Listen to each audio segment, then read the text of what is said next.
It is our pleasure to invite now Dr. N.K. Singh, who is a diabetologist, physician, and the director of the Diabetes Health Center in Dhanbad.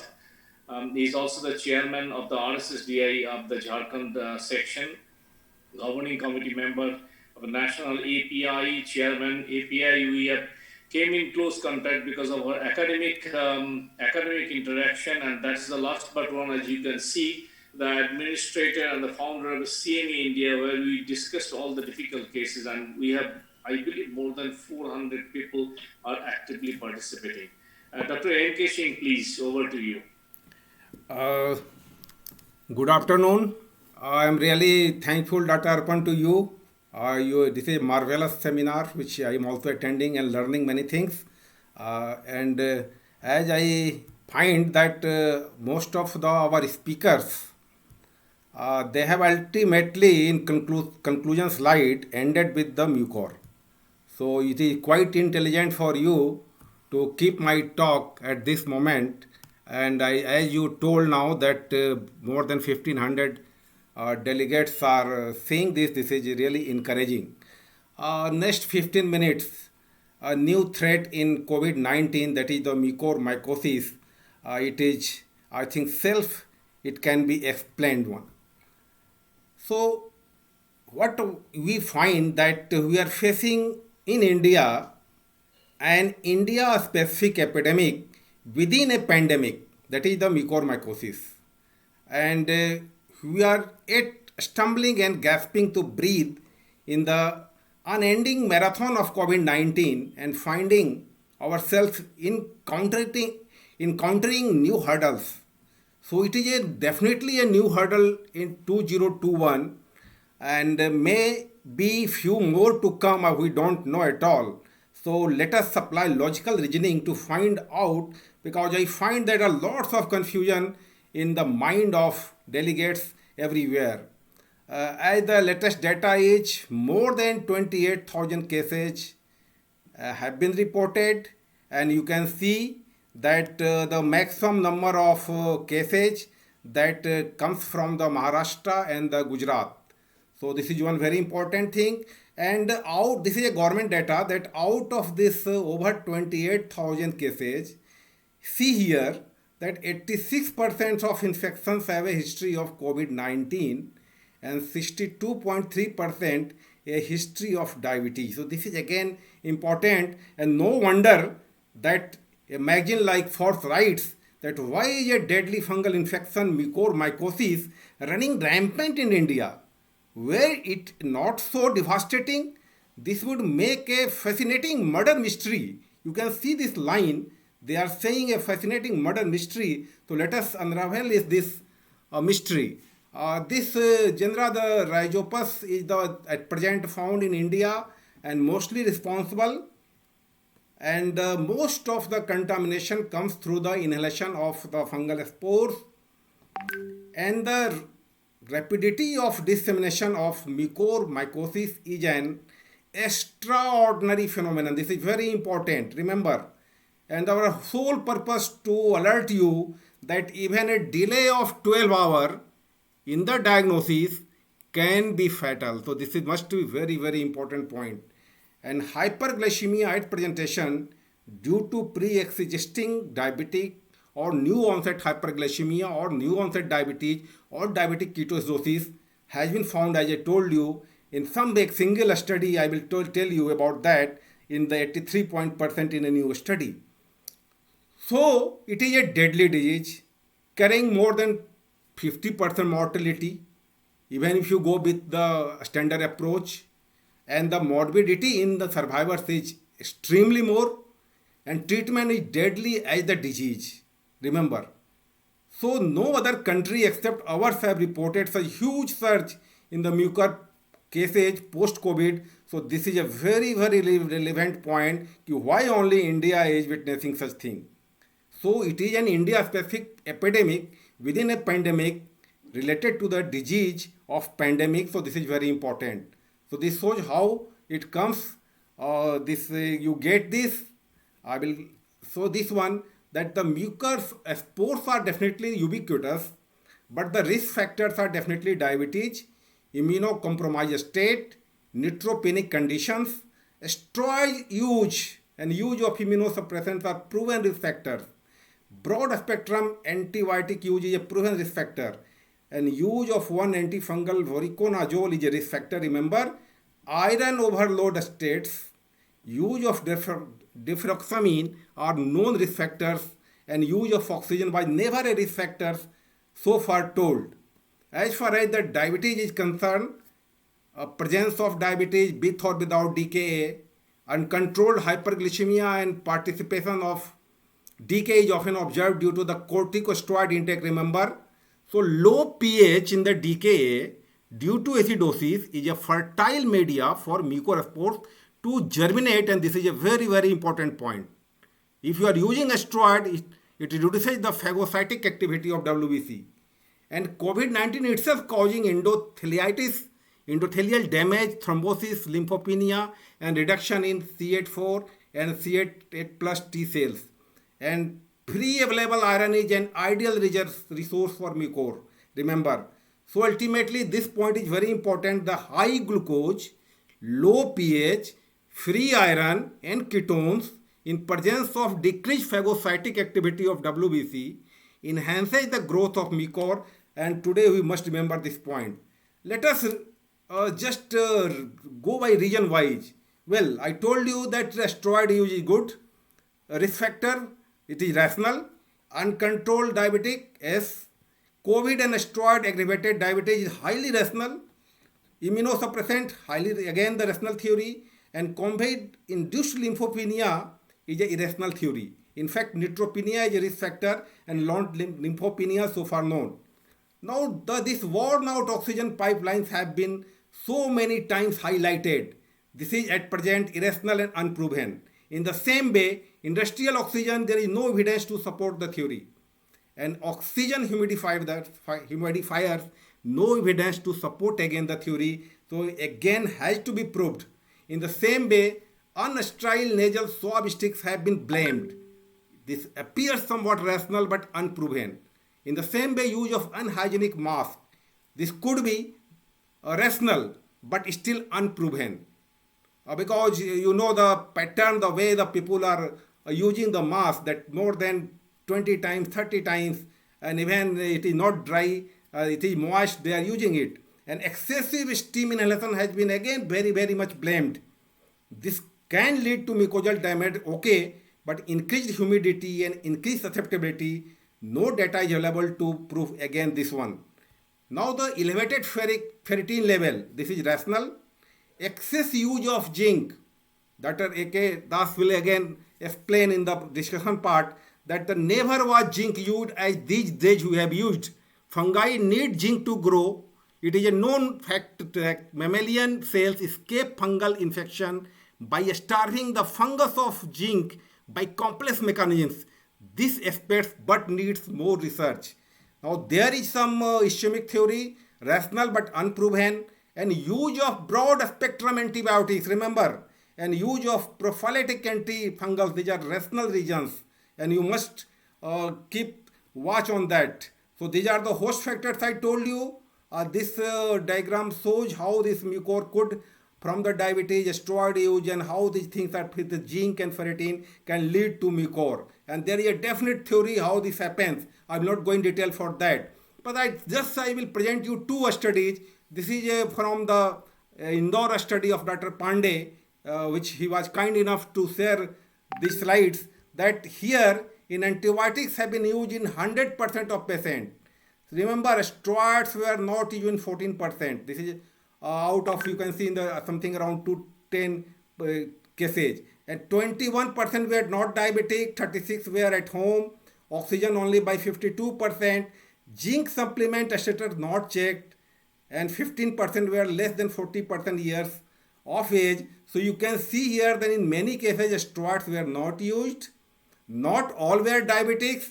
So there is some mystery definitely happening. Total patient 210, you can see non-diabetic, so I just told you, so you must. But the common denominator of all mucor patients was COVID-19 positive cases in this study. The second study, which is very, very important, And I think this is the only leading study from India which CDC has published the emerging infectious disease by. This is very, very important study which told us that although this study is not from 2021, last year, you can see the period that out of 287 cases from all parts of the India, they are showing a 2.1 fold rise in mucor cases during September and December of 2019. So uncontrolled diabetes was the most common underlying disease among these cases. And COVID-19 was the only underlying disease in 32%, 6% of this COVID-associated mucor. So this study is an eye-opener that this COVID-19 related hypoxemia and improper glucocorticoid use independently were associated with, that is the COVID associated mucor, and this study was done, I will again say you, in the September and December last year, not this year. So definitely in COVID-19 pandemic has led to increase in mucor in India, partly from inappropriate glucocorticoid use, and we cannot forget this. These are some of the cases from that study. I will not give her, as far as diabetes is concerned, as madam told, that affects the beta cell of the pancreas, and whether COVID-19 itself causes immune dysregulation and predisposes patients to invasive mucormycosis remains an unproven possibility. Remember, even this total use in COVID-19 has been reported as a risk factor for invasive candidiasis, but not some cases has been also being received of the coronary, this mucor cases, they in this study also received totally, so they are just correlating it. There are many other factors like some people are saying that this could be a genetic predisposition, might explain the high prevalence of COVID associated mucor and even the non-COVID associated mucor in India. I will not go in details. But see what is happening. Dr. Anand has given this from the Maharashtra, how these people are using these antibiotics. You can see here the dosage. You can see here meropenem abuse and how the steroids is being used as far as the dose is concerned and even the duration is concerned, and this could be a very, very important period. So this again from that study from that published the CDC, where we see that in India this ROCM type is the most common form of the disease in India, and the pulmonary form is the most common in clinical presentation in developed world. So again, this is an eye-opener study. I told you that in India what is happening as far as the COVID is concerned, and this is this red one, you can see the ROCM, and second is cutaneous, and third is pulmonary. This is our own data from the Pan Indian study. Also, how this happens, so I will take only 5 minutes more, that the rhinosinusitis, rhinoorbital and rhinocerebral infections are common. So initially localized to nasal terminates, and this how it proceeds, you can see here. So initial symptoms of sinus invasion by mucor could be indistinguishable from the other common causes of sinusitis. Remember, the sinus pain, congestion, headache, mouth or facial pain, otologic symptoms, and hyposmia and anosmia are common. So it could be some difference whether you are dealing a case of sinusitis or something else. Then after this maxillary sinus, ethmoid sinus, periorbital edema, proptosis, chemosis, these things can occur, then leading to pain and blurring, loss of vision with the invasion of globe or optic nerve, and with then occurs extensive rhinoorbital rhinocerebral disease, that is ROCM, may present with trigeminal and facial cranial nerve palsy, an invasion of the cavernous sinus, and a bloody nasal discharge may be the only sign that infection has invaded through the nasal terminates into the brain. So this slide is very, very important. So your alert points must be kept in your mind every time these days. I am not going detail to tell you, but it is available everywhere that these things which I told could happen and patients you can get. This is one of our cases that was presented by the Dr. Chandrakant Tarke from the Apollo Hospital, Hyderabad. Which came with the loss of vision, left eye, left headache, post-COVID, 20 days, and was published in the CM India group. And right eye was normal, with type 2. You can see here, and this shows from this place ultimately after operation you can get the very good result. So if the infection spreads beyond the nasal mucosa to central nervous system or orbit, then surgical excision is required. Remember, and very important that the angioinvasiveness leads to vascular occlusion, thereby impairing delivery of antifungal drugs. So MRI of brain and synesthesia is very useful, and also this KOH mount is very very important. So I will just here tell you about these findings. Remember, suspect or confirm mucor, look for COVID history, history of steroid use, medications, hospital stay, medical history, immunocompromised status, and you do these blood investigations, CT PNS or 3D CT face, MRI findings, then do a nasal endoscopy. Many cases which I know that we got it by the nasal endoscopy and the deep nasal swab for KOH smear and fungal culture and then biopsy. So this is how we can diagnose such cases. So direct microscopy, cultures, and now the PCR is also coming up. And if you see in the 1950 literature, they have told that the black necrotic terminates are easily mistaken for dried crusted blood, which could be mucor. So blood tinged nasal discharge and facial pain both on the same side, soft periorbital or perinasal swelling and discoloration and induration, and ptosis of eyelids, proptosis of eyeball, and complete ophthalmoplegia could be occur, and multiple cranial. So on. So how to treat it?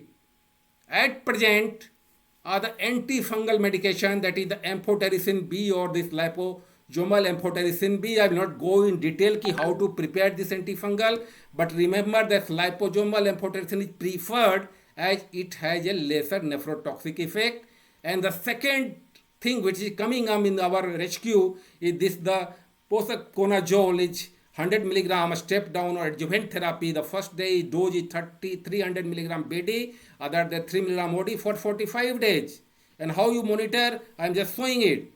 And because this is very important, again from the CDC study from the India, that the existing data showed that the mortality rate was low in patients treated with a combination of amphotericin B and surgical debridement of the infected tissue, compared with if you only give the monotherapy, then it was 50 to 61%, but if you also add the surgical debridement, it was 19 to 40%. So this is quite clear message is coming.